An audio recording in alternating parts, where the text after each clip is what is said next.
Boa noite a todos. Que a paz de Deus permaneça conosco, no nosso ambiente, nos nossos corações.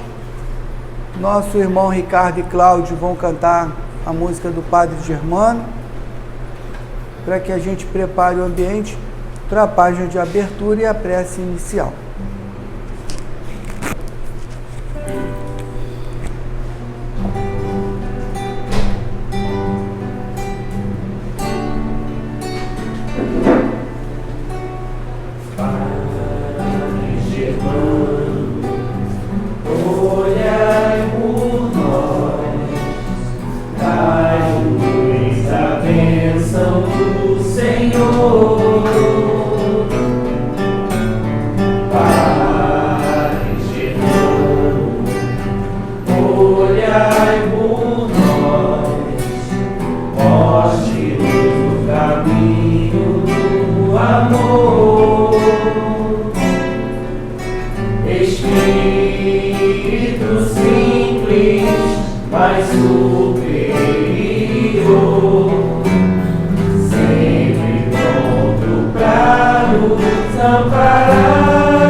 Vai fazer a leitura de uma mensagem para a gente preparar o ambiente para a prece inicial. Boa noite, irmãos. A paz de Jesus esteja em nossos lares e nossos corações. A leitura do livro Fonte Viva do nosso saudoso Chico Xavier pelo Espírito Emmanuel. E o capítulo é o 144. Ajudemos a vida mental.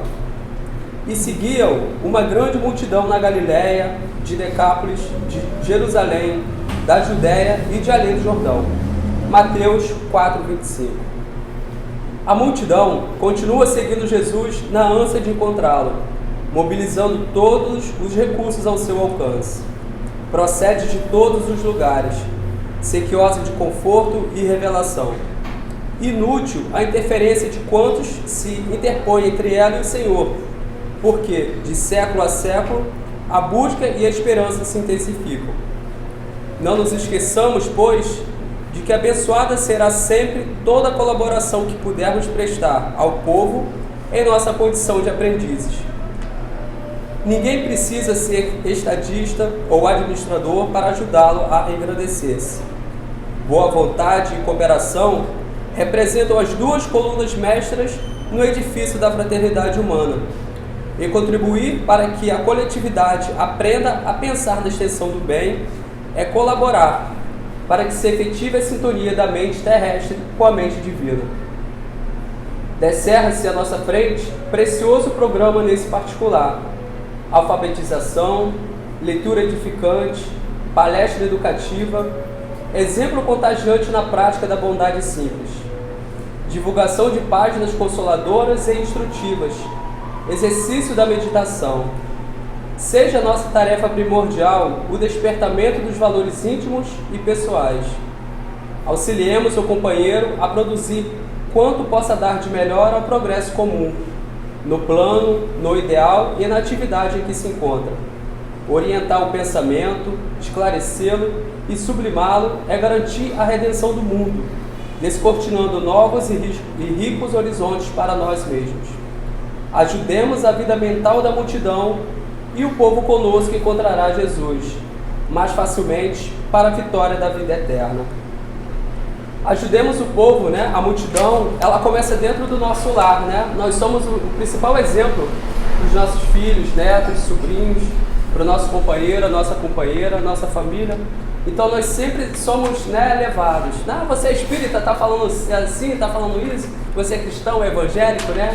Então assim, nós estamos aprendendo, né? Estamos um pouco distantes da nossa perfeição. Mas nós sempre nos lembramos que a gente pode ser exemplo até mesmo para aquele vizinho que você nem fala, para aquele pedestre na rua que passou por você e que admirou o seu gesto de bondade, né? E para isso, basta a boa vontade, a compreensão, né? A boa vontade e cooperação representam as duas colunas mestras no edifício da fraternidade humana. E isso como a gente faz? Através da alfabetização, nosso modo de falar, de agir diante dos fatos, por muitas das vezes que é bem desafiante, né? A gente ser educado, ser alfabetizado no momento de conflito, mas isso a gente precisa aos poucos ir aprendendo, né? Temos uma leitura edificante, palestra educativa, até mesmo aquela mensagem de bom dia, com uma parte da Bíblia, uma parte da nossa doutrina espírita encaminhada no grupo. Sempre tem alguém que guarda aquela palavra, né? Lendo assim, eu me lembrei que um dia minha mãe, eu não moro com ela mora em Duque de Caxias, mas assim, eu mandei mensagem de bom dia, de um texto bonito. E ela, eu estava tão triste, acordei tão triste, não sei nem por que motivo. Eu li aquele texto e fiquei tão feliz, senti na hora, que eu até fiquei assim, né? Mas para a gente ver o poder que as palavras têm, né? Então naquele pensamento que eu tive de mandar uma mensagem para ela de bom dia, eu mando todos os dias. Mas essa foi especial porque ela se sentiu tocada e pude melhorar o ânimo dela. Então a certeza que a palavra tem poder e tudo que a gente leva em nossa mente, né? Ajudemos a vida mental da multidão e o povo conosco encontrará Jesus. Muito obrigado, boa noite. Obrigado, querido. Bom, meus irmãos, feita a nossa reflexão, vamos elevar o nosso pensamento a Deus, nosso Pai, e vamos agradecer por mais um dia de oportunidade que o Pai nos ofereceu. Seja com alegria, seja com tristeza, seja com dor, com angústia, mas estamos nessa vida de provas e expiações para superar, para evoluir e para resgatar. Então, obrigado, Pai, por permitir que chegássemos ao final desse dia, ainda que ele não tenha sido o mais feliz. Mas sabemos que o porvir virá, outros dias virão, e que as dificuldades também passarão, e tudo isso é motivo de agradecimento ao Pai. Obrigado, Pai, por essa casa estar com as portas abertas, nos acolhendo, nos recebendo, cuidando das nossas enfermidades como um hospital e nos ensinando aquilo que precisamos ainda aprender nessa caminhada, como uma escola também que é. Obrigado, Jesus, médico dos médicos, mestre dos mestres. Obrigado, Germano, pela dedicação há mais de 90 anos nessa casa. Obrigado à espiritualidade amiga. E pedir à espiritualidade amiga que nesse momento de estudo possa envolver, possa inspirar, possa intuir a nossa querida irmã Maeli, que fará o estudo dessa noite, para que ela traga a cada um de nós aquela palavra que precisamos ouvir. E assim, Pai, agradecidos pela oportunidade de estarmos reunidos na Tua casa, pedimos a permissão para dar por iniciada a reunião dessa noite. Graças a Deus, em nome de Deus, nosso Pai, está iniciada a nossa reunião e a nossa querida Maeli com a palavra. Obrigada. Olá. Boa noite. Tudo bem? Tudo bem. Como ele disse, né, a gente já teve uma jornada durante o dia, então a gente chega um pouquinho cansado, né? mas é aqui que a gente se revigora, né, ao mesmo tempo, e se retroalimenta, né? Que bom. Já ouvimos música, já tivemos uma página, depois a prece. Tudo isso vai já nos ambientando, né? Nos deixando mais confortáveis para a hora que a gente vai conversar sobre o Evangelho, que é a parte que eu mais gosto. Então, que bom vê-los. Muito obrigada mais uma vez pelo convite. Nós que agradecemos, Maeli. E aí a gente vai conversar um pouquinho sobre esse tema que é fácil. Né? Não é fácil? Pedir não, é fácil. Pedir não é fácil pedir, não? Pedir é fácil, olha, ele está dizendo que é fácil. Então, a gente andou caminhando aí por uma fala de Jesus. Na verdade, a gente já está caminhando, ainda estamos caminhando, né? Que o evangelista Mateus traz, eu não me lembro agora o capítulo, mas ele disse: pedi e obtereis, buscai e achareis, batei se abrirá e abrir-se-vos-á. Jesus não disse isso? Então a gente trabalhou um pouquinho o capítulo 25 do Evangelho, que vai falar de buscar e achareis. Então a gente teve aí 2 falas, né, se eu não me engano, falando em torno desse capítulo. E hoje a gente vai falar de um outro capítulo, que está no capítulo 27 do Evangelho, segundo o Espiritismo, que tem o título Pedi e obtereis. Mas eu não vou me circunscrever ao capítulo. Vou tentar fazer um resumo desse capítulo com uma fala de Emmanuel que está no livro Caminho, Verdade e Vida, no item 66, que tem esse título: Como Pedes. Então, essa fala me chegou de uma amiga que abriu essa página. E aí eu falei, bom, ainda não falei para Gil qual vai ser o tema. Eu acho que vai ser esse. Porque a nossa relação com o pedir, às vezes é fácil, mas em alguns outros momentos não é verdade? E quando a gente fala de pedir a Deus, pedir aos espíritos benfeitores, pedir a Jesus, esse é um exercício que às vezes demanda um pouco, né? E é uma coisa interessante que Emmanuel traz já nessa primeira frase do capítulo. Eu não pretendo ler a página toda, a não ser que eu veja que vai ser útil para a gente. Então é Caminho, Verdade e Vida, lição 66. Então depois leiam com calma. É sobre essa página que a gente vai se pautar hoje, tá? E aí na primeira linha, depois que ele traz uma fala de João, ele diz assim: em muitos recantos encontramos criaturas desencantadas da oração. Você já se sentiu desencantado com a oração? Já achou assim que você não precisava orar naquele dia? Tipo, hoje eu estou bem. Aí o dia passou, você percebeu que acordou, não orou. Passou o dia, você também não orou. Chegou de noite, você está tão cansado. Não, eu trouxe a colinha, Vai aproveitando, vai lendo aí. Preciso muito. Vai lendo. E aí a gente vai vendo que a gente passou o dia, chegou cansado e também não orei para dormir, apaguei, é assim que a gente fala, né? E aí há um certo desencanto, passa um dia, passa outro, e aí eu vou achando que eu vou resolvendo as coisas com os elementos materiais que eu tenho. Então, se eu estou com um problema no trabalho, eu vou conversar com o chefe, eu vou conversar com um amigo, eu vou conversar em casa. Se eu estou com um problema em casa, eu busco um conselho de alguém e tal e tal. Já se sentiram assim? A gente vai meio que... Não acha que a oração é algo que efetivamente vai me trazer uma resposta? Ou sou só eu que já me senti assim? Acho que todo mundo já se sentiu um pouco assim, né? Mas olha o que o Emmanuel fala na segunda frase. Não prometeu Jesus a resposta do céu aos que pedissem em seu nome?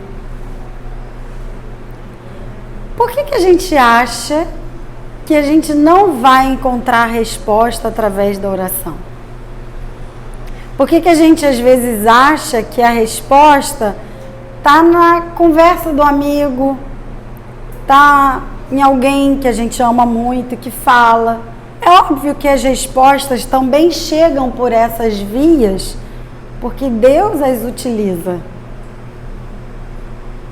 Mas, às vezes a gente busca o recurso, em primeira instância, no mundo físico, esquecendo que Jesus nos ensinou que a resposta viria através do céu, se nós assim pedíssemos em seu nome. Mas como é que a gente costuma pedir? Eu acho que é por isso que você disse que é fácil. Porque entra no que ele fala no final. Ele diz, no final não, no meio. Ele diz, estará suplicando em nome do Cristo ou em nome das vaidades do mundo? Então, por que às vezes a gente não se sente no direito ou no lugar, ou até mesmo, vamos dizer assim, eu não me sinto bem, vamos dizer assim, pedindo aquilo que eu quero? Primeiro, porque a gente acha que não deveria importunar Deus com aquilo. Vocês também já se sentiram assim? Ele sabe tudo. Para que eu vou falar isso para ele? Ele já sabe. Não é? E a outra parte é que, mas o que eu quero pedir é material. O que eu quero pedir está mais aqui, né? Eu acho que eu vou falar com meu chefe, já que eu quero um aumento, eu vou falar com ele direto. Tem uma história do Chico, só pra gente começar a pensar, que ele foi procurado por um rapaz que estava sofrendo de um câncer terminal. E o rapaz era muito jovem, ele não queria morrer. E ele sai da cidade dele, que eu não me lembro agora qual é, mas era distante de Minas Gerais, e vai até lá, vai até Uberaba, e diz, eu preciso falar com ele. E chega para conversar com o Chico. E aí ele conta toda a sua história, e ele fala claramente para o Chico, eu não quero morrer. Eu sou muito jovem, eu tenho muita coisa para fazer, eu tenho sonhos, eu quero construir a minha família. E Chico vira para ele e fala assim, você já conversou isso com Jesus? E ele toma um baita susto, porque ele tinha pegado um avião para chegar em Minas, para Chico falar isso para ele. Isso ele podia fazer do quarto dele, de onde ele estava. Não precisava ele se despencar. Mas ao mesmo tempo ele sentiu que aquilo que Chico disse para ele em uma frase moveu algo dentro dele. E ele disse para o Chico, pode deixar, eu vou conversar com ele.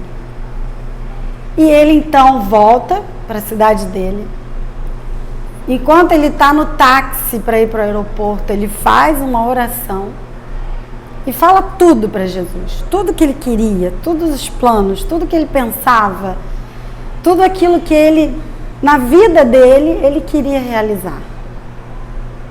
E meses depois, Chico recebe um telefonema dele, dizendo para o Chico, Chico, estou curado. Jesus disse que eu tenho mais um tempinho.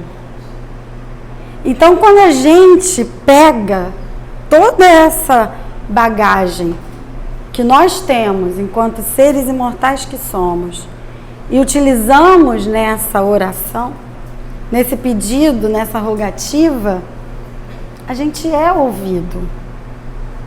Muitas das vezes a gente não é atendido necessariamente na mesma pauta, porque talvez aquela não seja a melhor escolha para você, mas você não deixou de ser ouvido.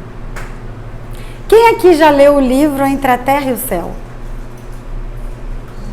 Entre a Terra e o Céu começa com uma prece de uma menina, uma adolescente. E simplesmente ela muda não só a situação da casa dela, como a situação espiritual de muitas outras pessoas. através de uma oração. Existe uma coisa que eu aprendi na minha vida, acho que eu posso dizer isso sim, de carteirinha, de 2018 para cá, que foi uma fase um pouco turbulenta. Sabe o avião quando passa por turbulência? Eu passei pelas minhas. E eu aprendi nessa fase que se eu não usasse a oração como um chão para pisar, tinha dias que eu não ia nem levantar. E é impressionante como a resposta chega. Porque quando eu peço, eu preciso estar atento à resposta. Porque ela vai vir. Resta saber como ela vai vir. Ela pode vir através de um amigo, de uma música. Ela pode vir através de uma página, como essa chegou na mão da minha amiga. Ela pode vir através de uma frase que eu li no Facebook, no Instagram. Ela pode vir por um pensamento, uma ideia. E eu posso até achar que é minha. Deus não se incomoda com isso. A questão é, eu estou ouvindo? Eu pedi. Porque quando a gente pede, a gente está exercendo uma lei que é natural. Aliás, duas. Uma chamada liberdade, livre-arbítrio. A outra, que está no Livro dos Espíritos, a lei de adoração. Aliás, a primeira que Kardec aborda, se eu não me engano, na terceira parte do Livro dos Espíritos, que ele fala das leis morais. Então, a prece é por si um ato de adoração. E não sou eu que estou dizendo, são os espíritos. Lá na questão 659, pode procurar. Kardec vai perguntar qual é o caráter geral da prece. Eles vão dizer, a prece é um ato de adoração. Primeira coisa. Orar a Deus é pensar nele. É se aproximar dele. É pôr-se em comunicação com ele. E através desses 3 passos, a gente vai ter outras 3 coisas que nós executamos através da prece. 1, louvar. 2, pedir. 3, agradecer. Como nós estamos encarnados, acredito que a maioria, ou se não todos, a gente exerce muito bem a segunda, é pedir. Mas se nem pedir eu me vejo no direito de fazer, como é que essa porta se abre se eu não bati? Então eu não acredito no que Jesus disse. Não preciso buscar porque eu não vou encontrar. Não preciso pedir porque provavelmente não vai chegar para mim. Abrir, bater na porta, muito menos. Não vou bater nessa porta. Só que quantas vezes vocês já se sentiram numa situação tão crucial que bastou pensar, Senhor, e a resposta veio. A solução chegou. Você já viveu isso, eu tenho certeza, eu não sou a única. Você é tão filho de Deus quanto eu. E tem tanto potencial quanto eu. Sabe por que eu sei disso? Porque nós somos irmãos. Então não há diferença. Se chegou para mim, também chega para você.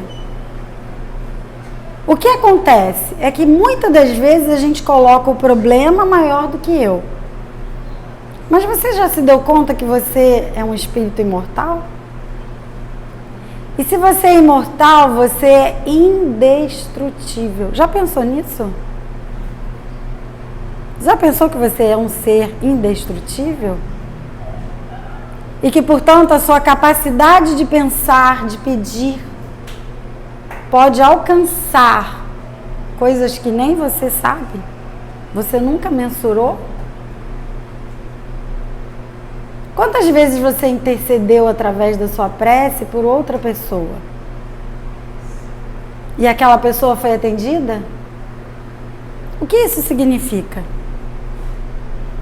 Que você exerceu uma lei natural. A lei de que você tem o livre-arbítrio. E que naquele momento você está executando uma outra lei. A lei de adoração. A lei de interceder pela prece por aquele irmão. O que eles disseram? Você pensa nele quando você ora. Você se aproxima dele. E mais que isso, você se coloca em comunicação com ele. Você não quer se comunicar com o seu pai? Com o ser que é perfeito e que te criou?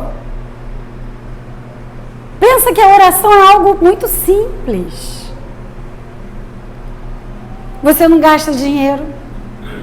Você não precisa botar uma roupa bonita. Você não precisa usar palavras lindas. Você pode estar andando no metrô, não pode?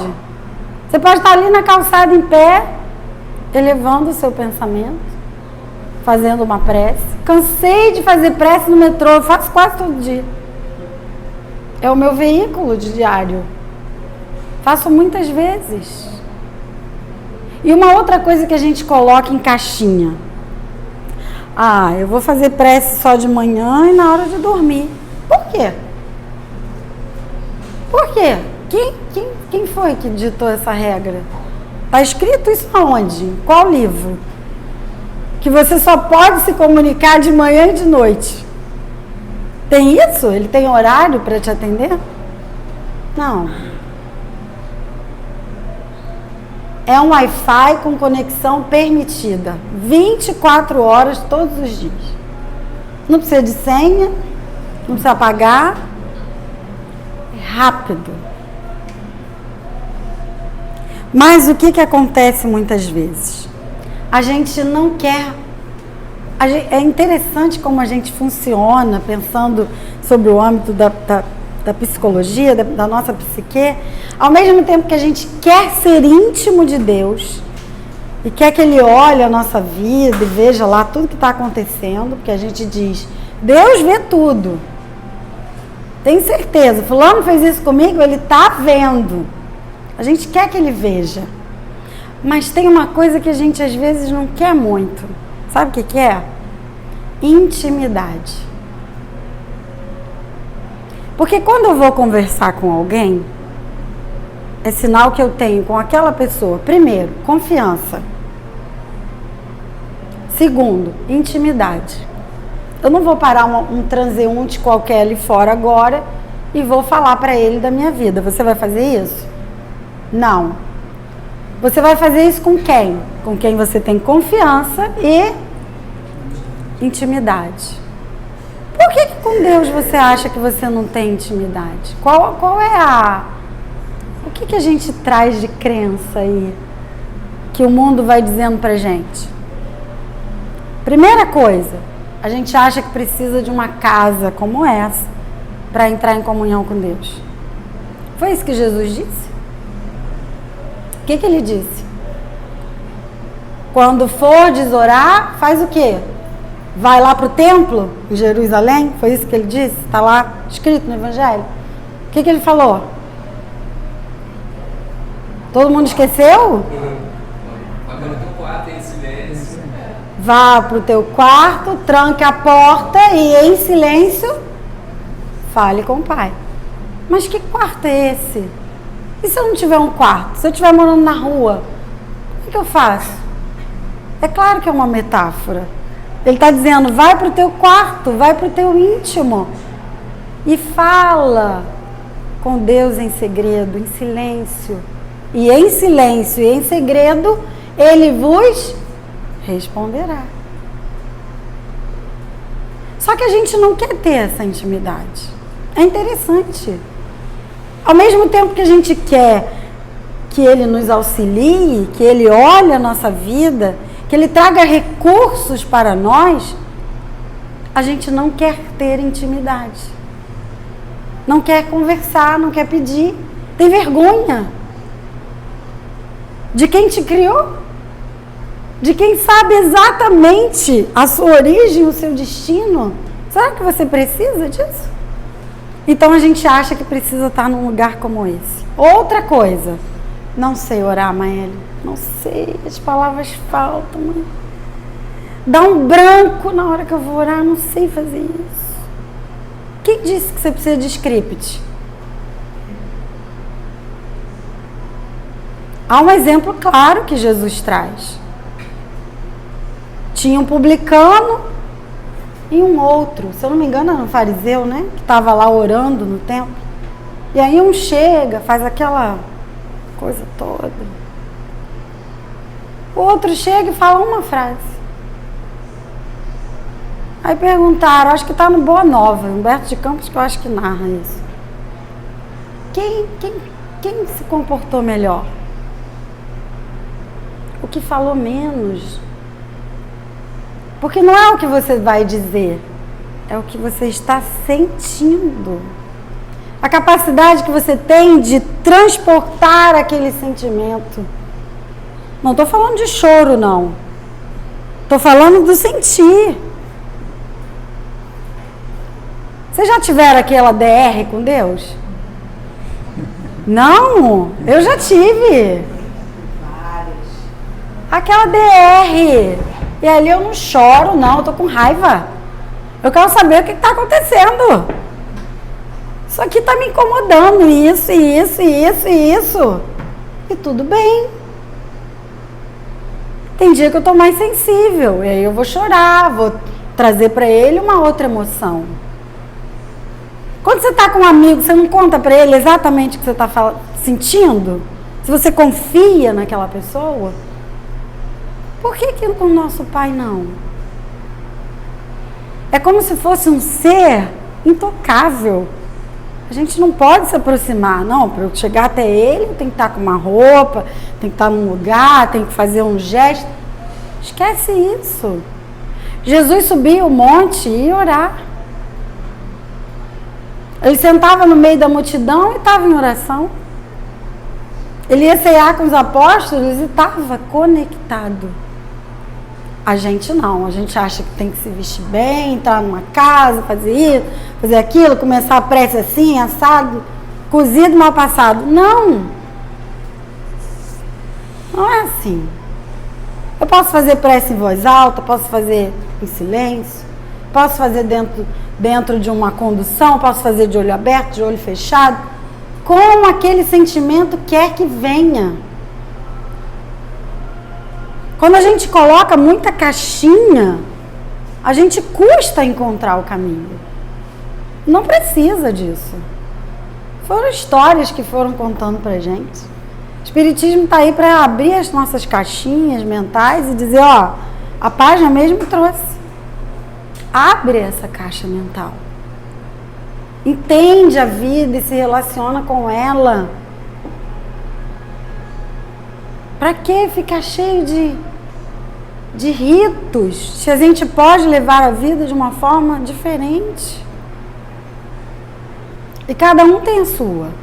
E ele nos respeita como somos. O jeito que ele fala comigo não é o jeito que ele fala com o Ricardo. Porque somos diferentes. Temos sentimentos, necessidades que são parecidas, mas nos comportamos na vida diferente. Ele não violenta as nossas consciências e a gente acha que tem que... Não, fulano que fala bem, fulano que deve orar no final do curso, não, fulano que deve encerrar a reunião, porque no final de contas a oração dele não tem isso para Deus. Esquece isso. Quando a gente começa a ensinar uma criança, é bom que a gente comece a ensiná-la desde cedo a orar. Um dia desse a minha irmã mandou no grupo da família. Ela ensina o meu sobrinho a todo dia agradecer a Deus, no final do dia, na hora de dormir.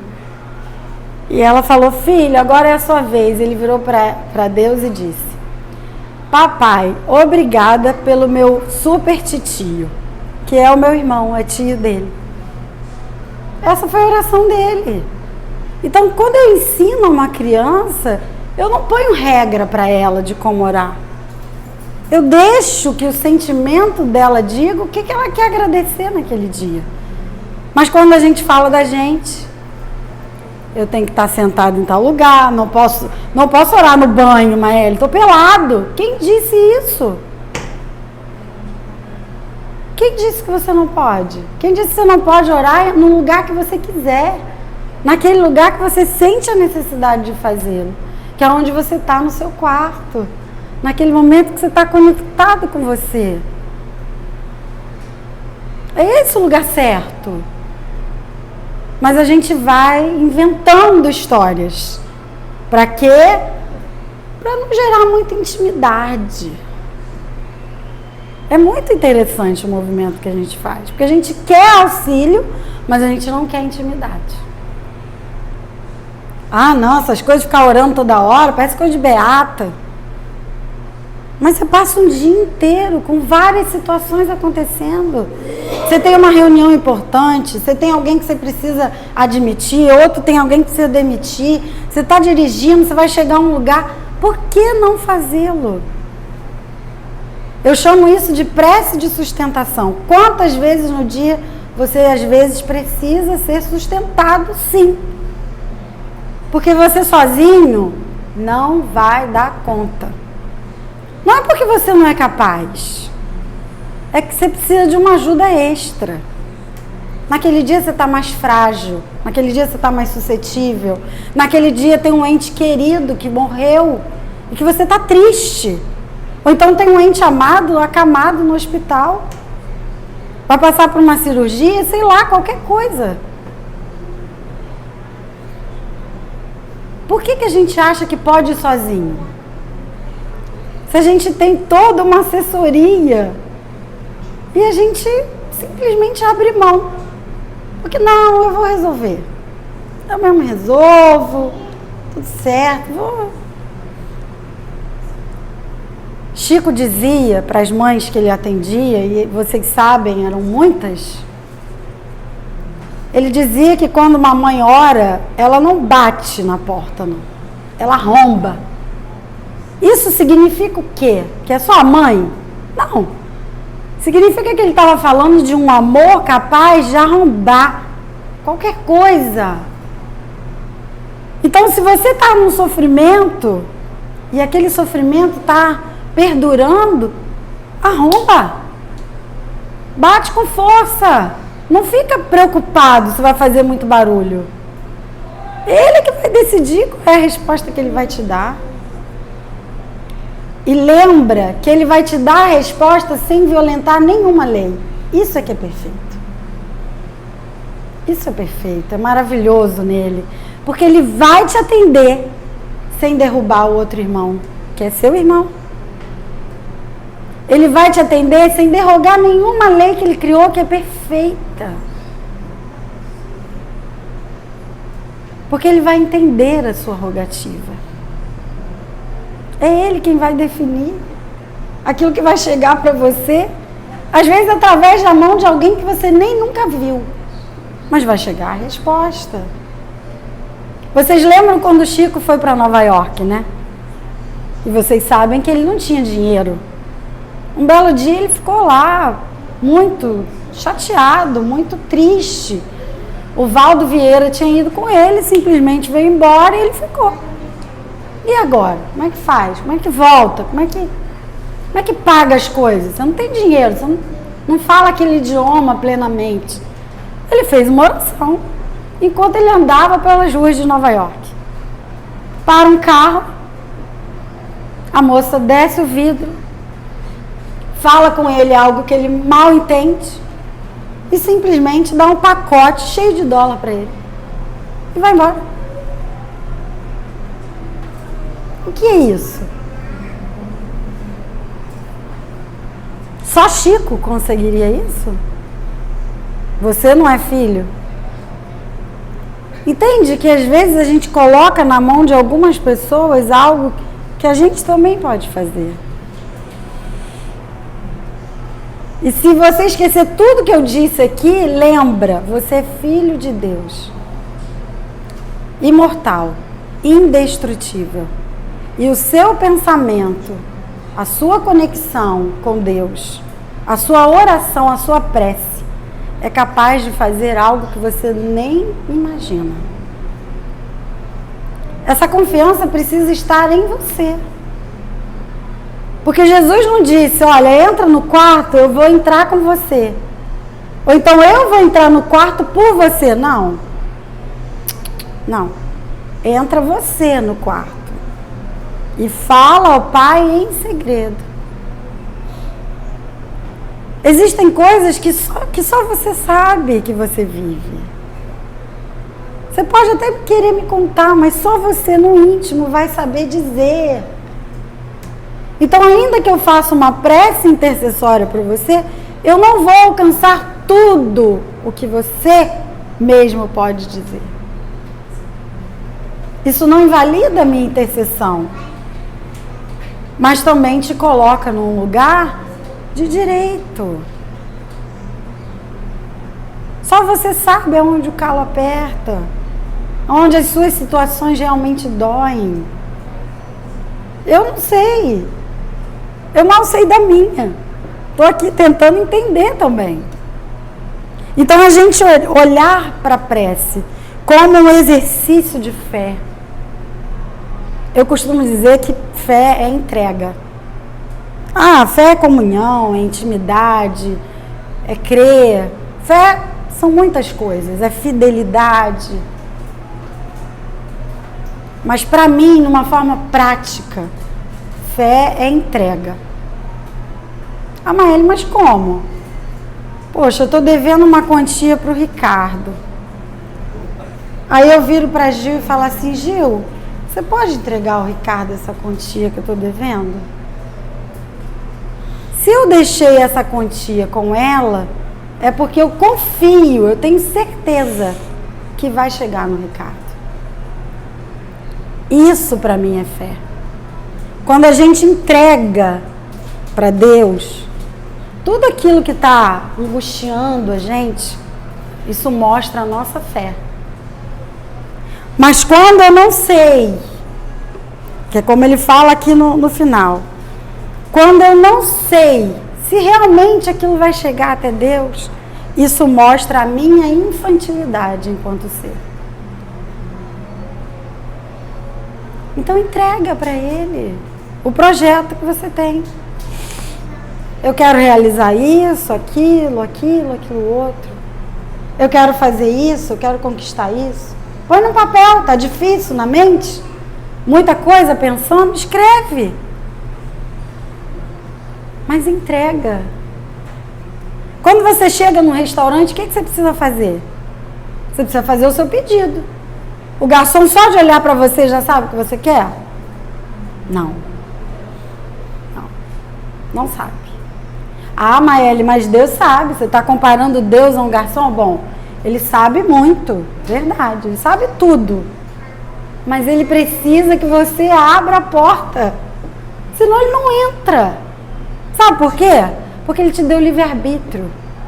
E Ele não derroga uma lei que Ele criou. Se Ele invadir, Ele tirou de você o seu livre-arbítrio. E Ele não age assim conosco. Ele vai respeitar a sua escolha. Até que você diga, ok, Pai, eu quero. Eu quero isso aqui. Eu quero conseguir. Hoje eu estou com esse propósito, acordei com essa vontade, me ajuda. Eu quero. Aliás, essa é uma prática que eu faço todos os dias. Ao chegar no trabalho, a primeira coisa é fazer a minha oração. Eu não sei o que vai acontecer. Pode acontecer 1 milhão de coisas. 1 milhão de coisas. E eu estou ali, vivendo com aquelas 5, 6 pessoas todos os dias. Mas eu não sei o que cada uma traz.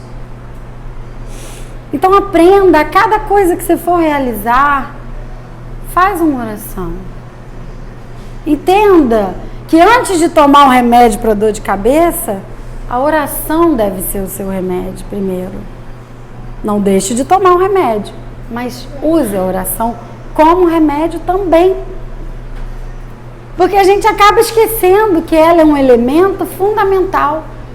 Aliás, como diz os Espíritos, nesse capítulo de Lei de Adoração, que Kardec aborda no Livro dos Espíritos, ela é de suma importância. E é ela que é capaz de nos melhorar. Sabe por quê? Porque é ela que vai educando o nosso pensamento, o nosso sentimento, a forma como a gente se comunica. A forma como eu me comunico. Então, eu tenho um parente difícil, eu estou numa situação difícil, eu cheguei em casa, aquele dia eu sei que a coisa está difícil, eu estou no trabalho, a coisa está enroscada, eu estou no metrô, começou uma discussão, porque um está empurrando o outro. Oração, pelo amor de Deus. Use esse recurso que é seu e é gratuito. E você pode fazer a qualquer hora. Mas lembre-se, como você está pedindo. Não é algo fútil. Precisa ser algo útil, com um objetivo útil na sua vida. Clareza quando você for pedir, mas sem muito pudor. Porque com o pai a gente não tem pudor, a gente fala. Pelo menos com o meu era assim, meu pai material. Falava para ele tudo que eu estava sentindo. Então com Deus não pode ser diferente. Preciso falar com ele daquilo que está mais me agoniando. E aí, meus queridos, a gente vai descobrir que a nossa vida começa a tomar nova cor. Não que a gente vai ganhar na mega, que a gente vai ter uma vida abastada, só tranquila, sem problemas. Não, mas a gente vai entender que vamos adquirir mais força interior para passar por essas dificuldades, esses desafios. Então, se utilizem da oração. Não percam mais tempo. Tá bom? Um beijo no coração de todos, que Jesus os abençoe e que a oração passe a ser um veículo de comunicação. Obrigado, Maeli, por essa mensagem tão importante e que a gente negligencia quantas vezes, né? Então, vamos passar para a segunda parte, que são os passes. E para quem vai assistir a nossa palestra, fiquem com Deus, uma boa noite.